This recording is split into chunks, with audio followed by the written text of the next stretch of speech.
Assalamualaikum boza, hari ni aku masak udang goreng kunyit. Jom kita tengok. Aku buat. Kita salurkan kunyit dan garam. Bagi dia mandi. Kita letak minyak sikit. Kemudian kita goreng dia. Bagi dia masak. Dah siap kita goreng udang ni. Kemudian kita angkat dia, letak ke dalam pinggan. Saya guna ni tak banyak lah udang. Ni antara bahan-bahan tumisan kita.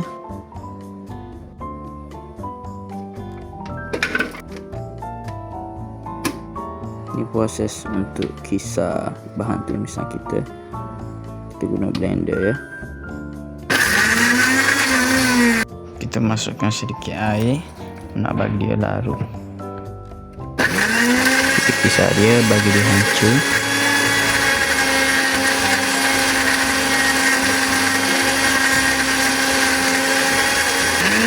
Bagi dia larut macam ni. Kita guna minyak tadi, kita panaskan api, masukkan sedikit minyak dan kita tumiskan dia bahan yang di blender tadi.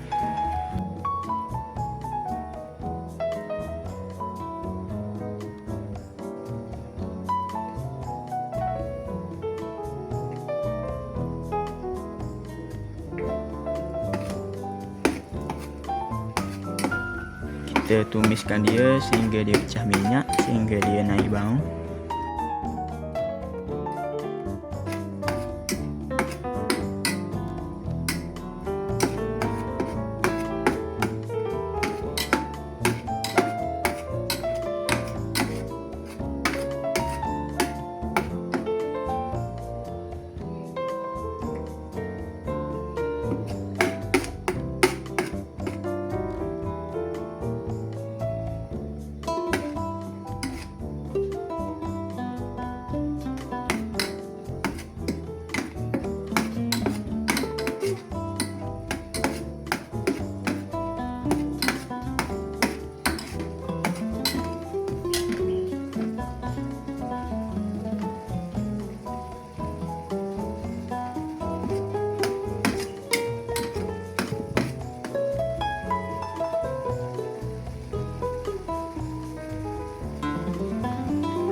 Biar cantik macam ni.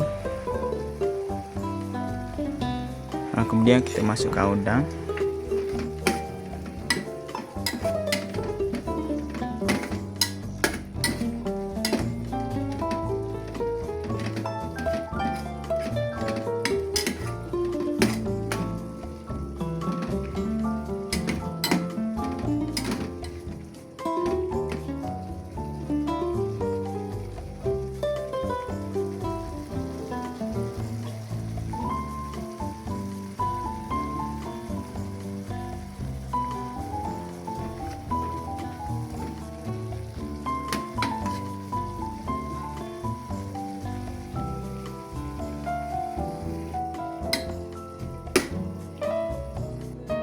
Kemudian kita tuang ke dalam pinggan.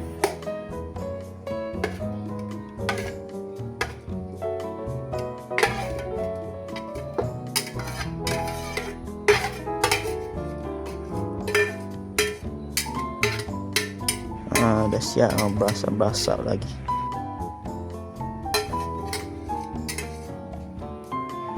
Korang boleh cuba di rumah. Assalamualaikum.